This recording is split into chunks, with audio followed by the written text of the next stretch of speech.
Convido você a abrir sua Bíblia no Evangelho de Jesus segundo escreveu Marcos, no capítulo 10. Daremos continuidade à série Soberana Graça, Vidas Transformadas pelo Evangelho de Jesus. Marcos capítulo 10, o verso 46. O tema que eu gostaria de tratar é a soberana graça na vida de Bartimeu, das trevas para a luz. Diz assim: E foram para Jericó.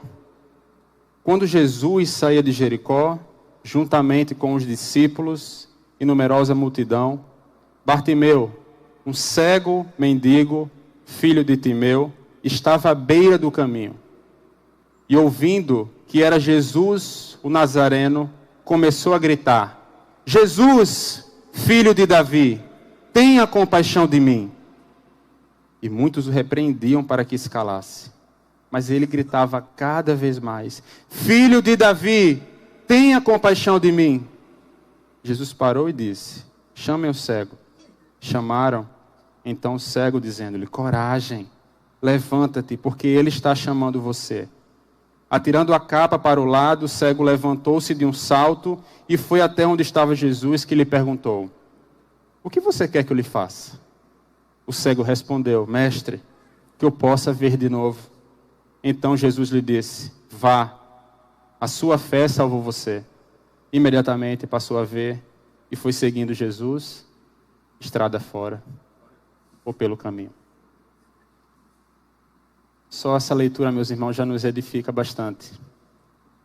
Mas o fato é que Marcos relacionou muitas coisas juntas numa divisão que nós podemos trazer desde o verso 27 do capítulo 8 até o capítulo 10, o verso 52, produzindo um quadro tão belo como uma obra de arte, impressionante como um retrato da vida. Ele enfatiza alguns pontos nesse grande bloco, que tem uma frase que nós podemos emoldurar toda essa divisão como no caminho.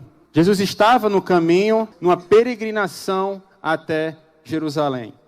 E antes de entrar no texto propriamente dito, eu gostaria de pontuar alguns aspectos do contexto que permeiam essa narrativa. A jornada de Cesareia de Filipe, como nós vemos do verso 27 do capítulo 8, está prestes a acabar. Na grande multidão que acompanha Jesus, o verso em que lemos diz que uma grande multidão estava com ele, se mistura com grande expectativa e medo, diz-nos o verso 32 do capítulo 10, mas se mistura também com a expectativa dos peregrinos em relação à festa que eles estavam indo em Jerusalém. Naquela semana, Jesus seria preso, julgado, condenado e morto na cruz, e era a última vez que Jesus passaria por Jericó. Estavam indo a Jerusalém por conta da festa, a festa da Páscoa. E no século I, meus irmãos, havia duas Jericós. A primeira, aquela Jericó que nós conhecemos do Antigo Testamento, e a Nova Jericó, que é uma cidade planejada, construída por Herodes ao sul da velha. Jericó era uma cidade ornada de palmeiras, jardins floridos, teatro, anfiteatro, residências, piscinas para banho. O clima de inverno daquela cidade ali era propícia e agradável para que um rei em sua residência passasse ali alguns dias. Para todos os grupos de peregrinos que se dirigiam do norte para a festa em Jerusalém, Jericó era um importante ponto de passagem. Além de ser um ponto de fronteira, era também um ponto de alfândega. Por exemplo, em Lucas 19, 1 e 2, vai dizer que Zaqueu morava ali naquela cidade. Zaqueu, o chefe dos cobradores de impostos, moravam ali. Jericó também era a última cidade, até chegar a Jerusalém, seria a última oportunidade de abastecimento de provisões, um local de encontro onde pequenos grupos se organizariam para caminhar até Jerusalém. E os peregrinos partiam desse último oásis, cerca de 25 quilômetros, numa subida íngreme de quase 1.000 metros, até chegar em Jerusalém, da Judeia para Jerusalém. Por que eu estou falando isso? Com essas informações geográficas, nós podemos perceber claramente que Jericó era uma cidade estratégica. Jericó era uma cidade estratégica no percurso daqueles que passariam da cidade ao templo. É importante salientar também, meus irmãos, que outras narrativas, como Marcos e Lucas, também trazem o texto do cego Bartimeu. embora Mateus diga que aponte para 2 cegos, e Marcos e Lucas apenas para um cego, não existe nenhuma contradição nesses relatos, porque nem Marcos e nem Lucas nos contam que Jesus restaurou a visão somente de um cego. Eles trazem a história, embora não fale nada em relação ao outro cego, a narrativa traz a história do cego Bartimeu, que evidenciou-se nessa narrativa ali. Ainda à guisa de introdução, é preciso notar que o texto nos informa que Jesus e seus discípulos estavam acompanhados de uma grande multidão. Mas por quê? Já falamos com o texto da Páscoa, a maior festa judaica. A lei estabelecia que cada homem maior de 12 anos, cada varão maior do que 12 anos deveria estar presente naquela festa. E aqueles que não podiam fazer esse deslocamento, por algum motivo que seja, ficavam à beira do caminho, acenando, desejando uma boa viagem para aqueles peregrinos. Certamente muitas pessoas deveriam estar acompanhando atentamente Jesus, impressionadas pelos seus ensinos. Jesus era um rabi, alguém que desafiava os grandes líderes religiosos daquela época, e era no meio dessa multidão, desse contexto, que o cego Bartimeu se encontrava. O verso 46, eu peço que você mantenha a sua Bíblia aberta, que nós voltaremos sempre ao texto, o texto que guiará a nossa exposição. O verso 46 diz que Bartimeu, um cego mendigo, filho de Timeu, estava sentado à beira do caminho. Um primeiro ponto aqui, meus irmãos, é que o texto não nos diz o nome do cego. O prefixo bar é um prefixo aramaico que significa filho, ou seja, Bartimeu, filho de Timeu.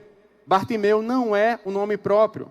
E esse homem vivia ali a esmolar na beira da estrada, dependendo totalmente da benevolência dos outros. O fato é que os judeus religiosos, eles tinham a obrigação de dar esmolas, especialmente na festa da Páscoa. Então, Bartimeu estando ali era muito estratégico para ele. E os mendigos poderiam contar com essa ajuda. Entretanto, meus irmãos, naquele dia Bartimeu foi achado pela soberana graça que transformou a sua vida por inteiro. Vejamos alguns apontamentos. No verso 47. E ouvindo que era Jesus, o Nazareno, ele começou a gritar: Jesus, filho de Davi, tenha compaixão de mim.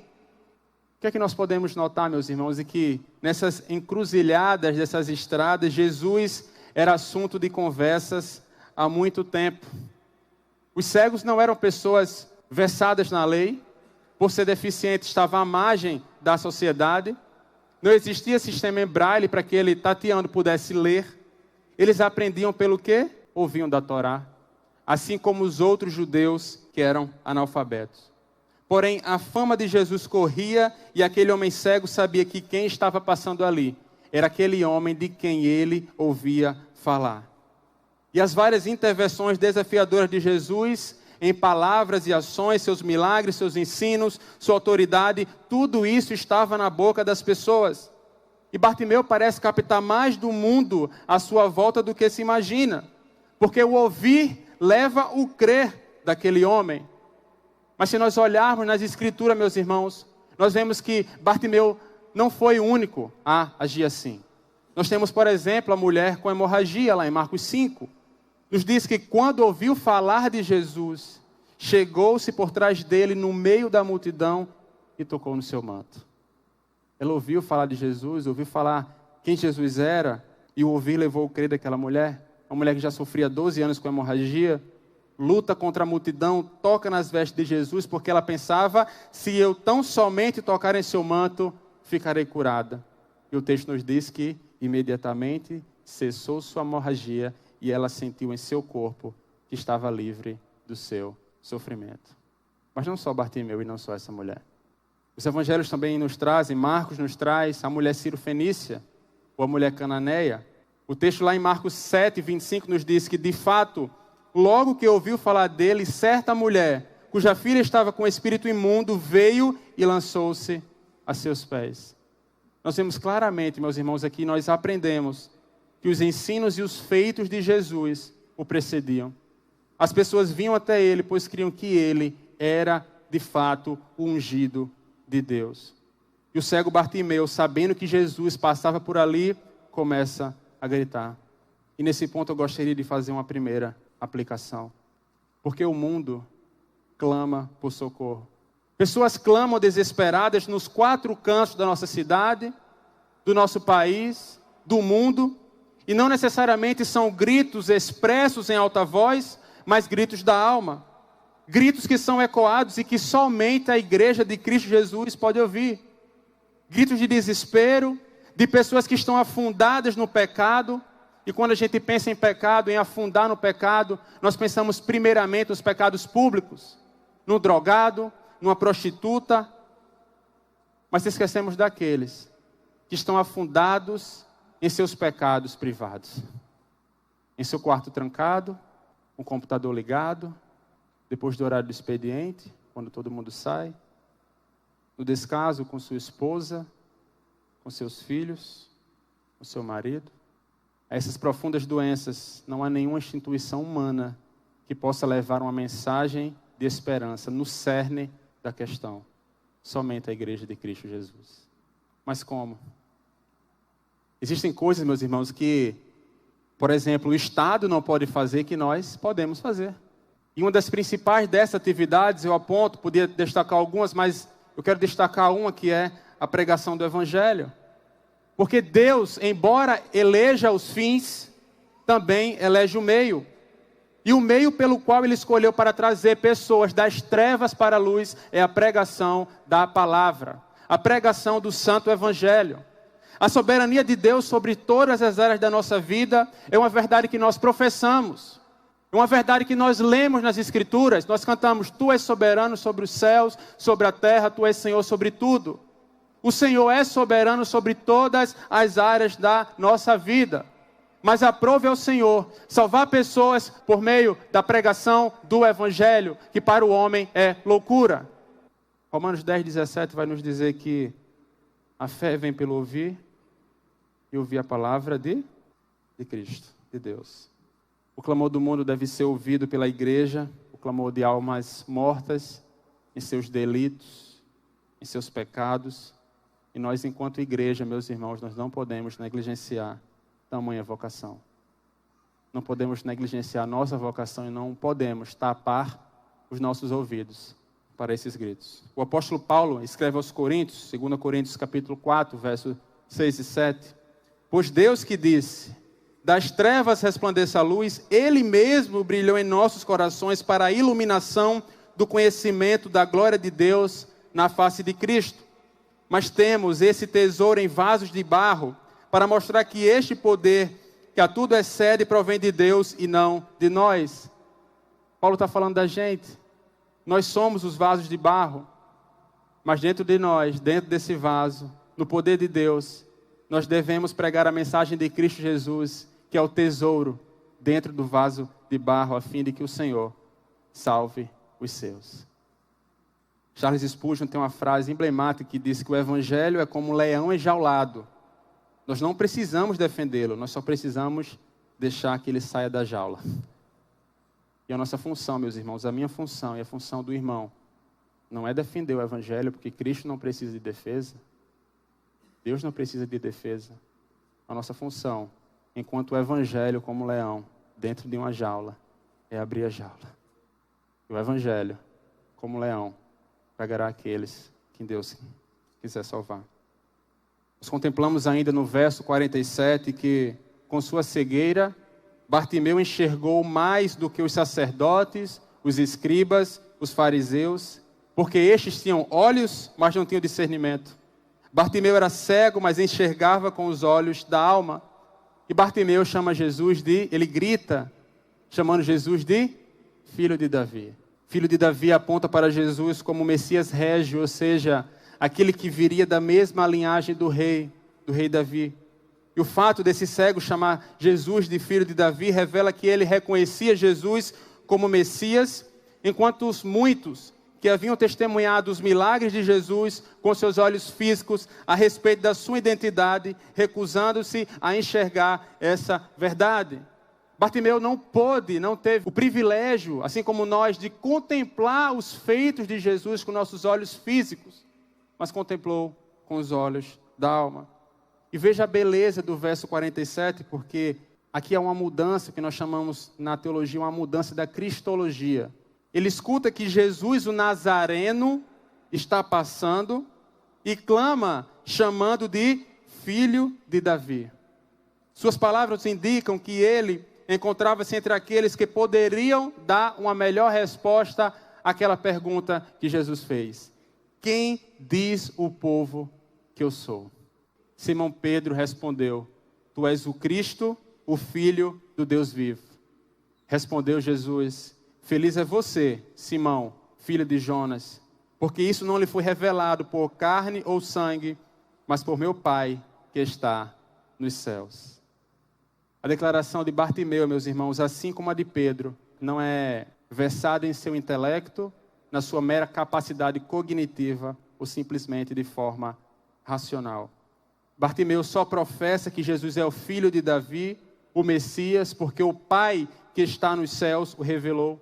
Não há mérito algum nele, como não há mérito nenhum em Pedro, não é por sua expertise, não é por mero saber, é graça de Deus. É graça de Deus. Muitos contemplaram Jesus, mas muitos tinham uma percepção completamente errada sobre Jesus. E alguns de seus discípulos, como o próprio Bartimeu também aqui na narrativa, enxerga que Jesus é o Messias, que Jesus é aquele que viria da linhagem de Davi, como havia sido prometido no Antigo Testamento, não por sua capacidade intelectual, não porque ele é mais esperto do que os outros, mas porque o próprio Pai que está no céu revelou essa verdade para ele. Isso é graça. Isso é graça.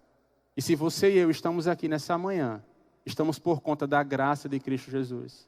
Se nós enxergamos que Jesus, de fato, não é meramente um curandeiro, não é meramente um guru espiritual, se nós enxergamos Jesus como aquele Messias, aquele que é o enviado, que é ungido de Deus, é pela graça de Deus que é derramada em nossos corações. Nós precisamos, meus irmãos, entender essa verdade. O verso 48 nos diz que muitos o repreendiam para que se calasse, mas ele gritava cada vez mais, filho de Davi, tenha compaixão de mim. Nós não sabemos de fato qual a razão da multidão fazer isso, mas eu posso imaginar por que aconteceu isso. Primeiro, as pessoas estavam com pressa de chegar a Jerusalém e não queriam que Jesus fosse detido por esse cego. Os discípulos, eles não querem interromper a tarefa de Jesus, que é estabelecer o reino. Para Jesus e seus discípulos, o clamor do cego é uma intromissão. O mesmo havia acontecido no episódio das crianças, em Marcos 10. Alguns traziam crianças a Jesus, verso 13, para que ele tocasse nelas, mas os discípulos os repreendiam. Talvez elas concluíram que aqueles gritos não condiziam com a dignidade de Cristo. Não, talvez ele é um mestre. Ele é um homem que tem um bom ensino, mas ao ponto de ser o Cristo, talvez não seja o Cristo. Elas não estavam prontas ainda para ouvirem uma proclamação pública de Cristo como sendo o filho de Davi. Talvez porque esperassem que o Messias viria militarista, nacionalista, com uma espada à sua mão, para guerrear, para livrar o povo do subjugo de Roma. Entretanto, após a confissão de Pedro, Jesus adverte que a ninguém revelasse a respeito dele. Um outro ponto é que elas sabiam que os líderes religiosos não gostariam de ouvir nem um pouco isso. Eu não sei qual o motivo. O texto não nos diz de fato o motivo. Eu sei que Bartimeu gritava cada vez mais, Jesus, filho de Davi, tem compaixão de mim. Bartimeu perseverou na fé, apesar da oposição inicial que experimentou por parte dos seguidores de Jesus. E nós chegamos ao verso 49, que diz: Jesus parou e disse, chamem o cego. Chamaram então o cego, dizendo-lhe, coragem, levante-se, porque ele está chamando você. O que me chama a atenção no verso 49 é o uso da palavra chamar, em 3 momentos. Chamem o cego, chamaram, e quando foram se dirigir a palavra a ele, falaram, ele está chamando você. Jesus dá ordem para os seus discípulos para que chamem aquele homem. Jesus toma para si o título de filho de Davi. Jesus quer que todos testemunhem a cura que equivale ao sinal do Messias. Em alguns momentos, meus irmãos, Jesus, quando vai curar uma pessoa, um outro cego leva ele para fora da cidade e fala para ele, não entra na cidade após curá-lo. Em outros momentos, Jesus cura as pessoas publicamente. E aqui, o que aconteceria depois dessa narrativa? Jesus entraria em Jerusalém sendo aclamado, louvado. Mas para que todos vejam que ele é o filho de Davi, ele manda chamar o cego. Como nós construímos o cenário no início, não tinha 10, 15, 20 pessoas naquele momento, era muita gente indo para Jerusalém. E o cego precisava vir até Jesus, a fim de ser curado. Apesar da falta de entendimento daqueles homens em repreender aquele miserável cego, ou na bênção das crianças, como nós vimos há pouco, Jesus pede que aqueles homens chamem Bartimeu. O fracasso daqueles homens, meus irmãos, não anula, jamais anula a escolha de Jesus. E aqui nós vemos um traço da soberana graça na vida de Bartimeu. Apesar da incredulidade daqueles homens, Jesus não os deixa de fora. Jesus não vai lá e ele, vocês não estão acreditando em mim, então deixa eu ir lá, pega ele sozinho. Não, vão lá, chamem. Eu tomo para mim o título de filho de Davi. Eu vou curá-lo. Mas uma coisa que me chama a atenção, meus irmãos, nessa narrativa é que, e acontece em outros momentos também, é que Jesus é expert em perceber pessoas, indivíduos, CPFs no meio da multidão. Muitas pessoas e uma história única, Jesus é capaz de enxergar. Isso nos ensina, meus irmãos, que Jesus não estava alheio às necessidades que aconteciam à sua volta. E quantas vezes não exercemos sensibilidade para notar pessoas com determinados problemas? E muitas vezes nós não fazemos porque nós estamos colocando nossa agenda, nossos interesses acima da nossa vocação. Nós somos chamados a ser sal da terra e luz do mundo. Nós precisamos fazer a diferença no contexto onde nós estamos inseridos. Nós não podemos deixar, meus irmãos, que a dinâmica do nosso tempo nos deixe insensíveis às necessidades à nossa volta. Jesus atentou para um homem, um indivíduo, no meio daquela multidão. Bartimeu, além de ser miserável, no sentido de ser cego, mas que naquele tempo, alguém que tinha uma deficiência, só por aí, já era uma pessoa totalmente escanteada. Além de ser cego, ele era um mendigo. Nós precisamos estar sensíveis, assim como Jesus, às necessidades que aparecem à nossa volta. Diante do caos e das notícias desagradáveis que nós temos visto e ouvido, o mundo espera de nós uma palavra de conforto e esperança. E esse tipo de coisa só faz quem é movido pela graça. É de nossa responsabilidade. Uma mensagem de esperança, de um porvir, que não acaba aqui. Cabe à Igreja de Cristo Jesus anunciar essas verdades. E nós chegamos ao verso 50. Atirando a capa para o lado, o cego levantou-se de um salto e foi até onde Jesus estava. Bartimeu desfez-se da única coisa preciosa que ele possuía. Sua capa era sua roupa, era sua proteção, era sua cama, era tudo que ele possuía para protegê-lo. A poeira do deserto, no dia frio, a noite gelada. Contudo, ele desfez-se de imediato de tudo que poderia se constituir um obstáculo. E nesse ponto, meus irmãos, eu só consigo pensar no jovem rico. Em Marcos 10, no verso 17, da dificuldade desse homem de abrir mão de tudo. O texto nos diz assim: quando Jesus ia saindo, um homem correu em sua direção. Pôs-se de joelhos diante dele e perguntou: bom mestre, que farei para herdar a vida eterna? Respondeu-lhe Jesus: por que você me chama de bom? Ninguém é bom, a não ser um, que é Deus. Você conhece os mandamentos: não matarás, não adulterarás, não furtarás, não darás falso testemunho, não enganarás ninguém, honra teu pai e tua mãe. E ele declarou: mestre, a tudo isso eu tenho obedecido desde a minha adolescência. Jesus olhou para ele e o amou. Falta ali uma coisa, disse ele. Vá, venda tudo o que você possui e dê o dinheiro aos pobres, e você terá um tesouro no céu. Depois venha e siga-me. Diante disso, ele ficou abatido e afastou-se triste porque tinha muitas riquezas. Jesus olhou ao redor e disse a seus discípulos: como é difícil os ricos entrarem no reino de Deus. Os discípulos ficaram admirados com essas palavras, mas Jesus repetiu: filhos, como é difícil entrar no reino de Deus. É mais fácil passar um camelo pelo fundo de uma agulha do que um rico entrar no reino de Deus. Os discípulos ficaram perplexos e perguntavam uns aos outros: nesse caso, quem é que pode ser salvo? Jesus olhou para eles e respondeu: para o homem é impossível, mas para Deus, todas as coisas são possíveis. Aquele homem, jovem, rico, tinha tudo.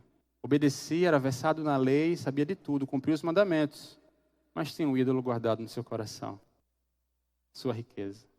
E ele não conseguiu abrir mão disso. Ao passo que Bartimeu, mendigo, cego, miserável, marginalizado socialmente, só possuía uma capa. E ela abandonou e pôs-se a encontrar-se com Jesus. Alguns pensam, meus irmãos, que quando chegarem diante de Deus, a balança vai pesar do lado positivo e conseguirão a salvação, mas isso não é verdade. Nessa história do jovem rico, nós vemos que ele possuía muitas virtudes, guardava os mandamentos, mas o seu coração não pertencia a Deus. A verdade é que as riquezas ocupavam o primeiro lugar. E o fato do homem, do mendigo, abandonar a capa, significa que ele se renuncia a depender de qualquer outra coisa e deposita a sua confiança exclusiva em Jesus. E certamente, meus irmãos, aquele homem não carregava consigo apenas a sua capa, mas seus traumas, suas mazelas, suas feridas. Bartimeu deposita a sua fé em Cristo Jesus e não quer mais se amparar em nada que não venha do Filho de Deus. Para Bartimeu, o encontro com Cristo era a coisa mais importante da sua vida. Entretanto, a fé daquele homem fez com que ele prontamente atendesse ao chamado do Senhor. Eu aprendo, meus irmãos, e entendo aqui que correr ao encontro de Jesus é uma necessidade urgente para todo aquele que verdadeiramente se enxerga como um pecador, um miserável diante de Deus. O verso 51 nos diz: Jesus lhe perguntou: o que você quer que eu faça? O cego respondeu: mestre, que eu possa ver de novo. Então Jesus lhe disse: vá, a sua fé salvou você. Imediatamente passou a ver e foi seguindo Jesus estrada afora. Bartimeu encontra-se com Jesus como um homem que se encontra como um rei na sua audiência. Ele agarra a fé que lhe foi concedida, aquela oportunidade, e ele encontra-se diante de Jesus como se fosse a última oportunidade da sua vida, e de fato era. Com isso ele se torna o oposto, meus irmãos, fazendo um outro paralelo com Tiago e João, conforme nos diz Marcos capítulo 10, o verso 35 ao 37. Nisso Tiago e João, filhos de Zebedeu, aproximaram-se dele e disseram: mestre, queremos que nos faça o que vamos te pedir. O que vocês querem que eu lhes faça? Perguntou Jesus. Eles responderam: permite que na tua glória nos assentemos um à tua direita e o outro à tua esquerda. Seria cômico se não fosse trágico. Aqueles homens diante de Jesus encurralam Jesus, completamente diferente da atitude de Bartimeu, porque eles querem algo de Jesus, mas fica uma questão aqui, meus irmãos, uma impressão de um constrangimento. Eles queriam encurralar Jesus no caminho deles, ao passo que Bartimeu deixa-se enquadrar por Jesus, como nos mostra o verso 52. Então Jesus lhe disse: vá, a tua fé salvou você. E imediatamente passou a ver e foi seguindo Jesus estrada afora. Bartimeu creu, meus irmãos, não por causa da clareza da sua visão física, mas com uma resposta àquilo que ele ouviu. Jesus diagnostica uma doença mais grave e mais urgente em Bartimeu, porque não apenas os seus olhos estavam em trevas, mas também a sua alma. Ele foi buscar a cura para os seus olhos e encontrou salvação para a sua alma. Disse Ryle, que foi um bispo da igreja anglicana em Liverpool, ele comenta: Bartimeu era cego no corpo, não em sua alma. Os olhos do seu entendimento estavam abertos. Ele viu coisas que Anás, Caifás e as hostes de mestre em Israel não viram. ele viu que Jesus era o Messias esperado, o Todo-Poderoso Deus. E Bartimeu foi salvo por Cristo, foi curado por Cristo e foi guiado por Cristo. Bartimeu seguia Jesus estrada fora. Bartimeu demonstra gratidão e provas da sua conversão. Ele não queria apenas a bênção, mas sobretudo o abençoador. Ele seguiu Jesus para onde? Para Atenas, a capital da filosofia? Para Roma, a capital do poder? Não, ele seguiu Jesus para Jerusalém, a cidade onde Jesus chorou, onde Jesus suou sangue, onde Jesus foi preso, sentenciado, condenado e pregado na cruz. Ele seguiu não por uma estrada tapetada, mas um caminho juncado de espinhos, não o caminho da glória, mas o caminho da cruz. Bartimeu trilhou o caminho do discipulado. E o caminho de todo aquele que pela graça, por meio da fé, se achega a Jesus, é a cruz. É preciso, meus irmãos, tomar a cruz e seguir a Jesus pelo caminho, dia após dia. O teólogo alemão Dietrich Bonhoeffer, ele escreveu um livro chamado Discipulado. E nesse livro ele desenvolve uma argumentação com base no Sermão do Monte sobre o significado de seguir a Cristo. O contexto de escrita daquele homem era da Alemanha, no início do nazismo. A sua preocupação era de combater o que ele chama de graça barata. Essa graça que oferece perdão sem arrependimento, comunhão sem confissão e discipulado sem cruz. Uma graça que não implica em obediência nem submissão a Cristo. A graça barata, meus irmãos, é aquela que, ao invés de justificar o pecador, justifica o pecado. Ou seja, você não precisa mudar. Você precisa se arrepender do que você fez. Não precisa mudar. Você pode permanecer assim como você está. Só precisa voltar atrás, mudar algumas coisas e tocar a vida. A graça de Cristo é aquela que nós chamamos de, que ele chama de graça preciosa, que justifica o pecador, livrando da culpa, perdoando o seu pecado e o considerando como justo pelos méritos de Cristo. É a graça que justifica o pecador. E nessa história, meus irmãos, eu penso que exista mais de uma cegueira. Primeiro, claro, a cegueira do cego Bartimeu, aquela cegueira física, mas a cegueira daqueles que não permitem que os outros vejam. Os acompanhantes de Cristo naquela caminhada eram mais cegos do que Bartimeu, pois impediam que chegasse até Jesus o clamor e os gritos de angústia daquele infeliz, burocratizando assim a misericórdia divina. Há pessoas, meus irmãos, que agem como juízes, arbitrando aqueles que podem ouvir ou não a palavra de Deus. Fulano? Muito chato. Não vou pregar para ele, não. Muito chato. O cara não votou nem no meu político. Não merece. Uma pessoa dessa daí nem merece ouvir. Pregar para fulano, jamais. Um orgulhoso. Ele não vai nem querer ouvir do evangelho. Mas, meus irmãos, nós nos esquecemos de uma coisa muito simples e elementar. Que para ser um cristão tem um pré-requisito. Só tem um. Se você não tiver esse pré-requisito, você não é um cristão. E o pré-requisito é ser pecador. Todo cristão é um pecador.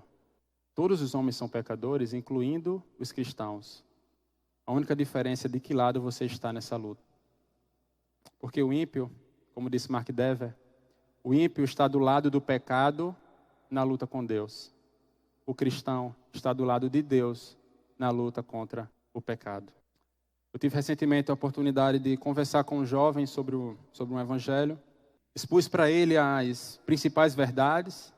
Dei um livro do Paul Washer, o confrontara bastante. Ele entendeu a mensagem, mas ele entendeu mesmo. Você entendeu? Me explica. Explicava e tal. Ele era uma boa pessoa, ele é uma boa pessoa. Ele reconheceu suas virtudes para mim, suas conquistas acadêmicas. Me falou da forma como ele sempre respeitou seus pais. Mas lhe faltou uma coisa. Não enxergou a gravidade do seu pecado. Ele não se achava tão pecador assim. Ele não se enxergou como alguém que precisava urgentemente da graça de Deus sobre a vida. E mais uma vez, meus irmãos, eu pude contemplar naquele momento a verdade que a soberana graça abre os nossos olhos espirituais para que possamos enxergar a beleza de Cristo. Não é obra humana. Eu fiz tudo que eu poderia ter feito naquele momento. Eu falei tudo. Os conceitos de teologia, justificação, regeneração, falei tudo para ele. Mas ele não se reconheceu como alguém que precisava, de fato, dessa graça. Os seus olhos não estavam abertos. Queira Deus que em algum momento os olhos dele sejam abertos para essa verdade. O profeta Jonas, no capítulo 2, verso 9, vai dizer que ao Senhor pertence a salvação. Não cabe a nós, meramente por raciocínio teológico ou racional. Bartimeu teve seus olhos espirituais abertos. Ele contemplou a miséria da sua alma e contemplou a única beleza que poderia trazê-lo das trevas para a luz, que é a beleza de Cristo. Nós temos visto dominicalmente nessa série de mensagens pessoas reais que foram alcançadas pela soberana graça. Isso não é uma novela. São relatos de pessoas comuns, variadas classes sociais, pessoas reais, descritas nas Escrituras. A Bíblia está repleta dessas histórias. Nós poderíamos passar um ano fazendo essa série de mensagens e todo domingo um personagem diferente. E poder testemunhar como essa graça alcançou aqueles homens. Talvez muitas pessoas, você e eu aqui, a gente possa falar como e em que momento os nossos olhos foram abertos para percebermos a beleza de Cristo. Qualquer um de nós aqui, a maioria de nós aqui pode vir aqui na frente e falar como essa graça alcançou a sua vida. Mas a pergunta que fica é, meus irmãos, o que essa doutrina deve fazer comigo e com você? Nos dividir? Causar alguma celeuma? A graça soberana, meus irmãos, deve nos levar à adoração a Deus, na consciência de que nós não merecemos nada, que nós somos miseráveis diante desse Deus todo-poderoso e santo. O nosso pecado tem uma gravidade eterna, porque ele é cometido contra um Deus santo e eterno. E não há nenhum homem que venha ser salvo se não venha pela soberana graça de Deus. Nós precisamos entender e inculcar essas verdades. E se há alguém aqui nessa manhã que ainda não se enxergou, a minha oração é que a graça de Deus possa ajudar você a se enxergar como pecador, miserável, que carece em todas as instâncias e vertentes do Cristo crucificado e ressurreto. Vamos orar.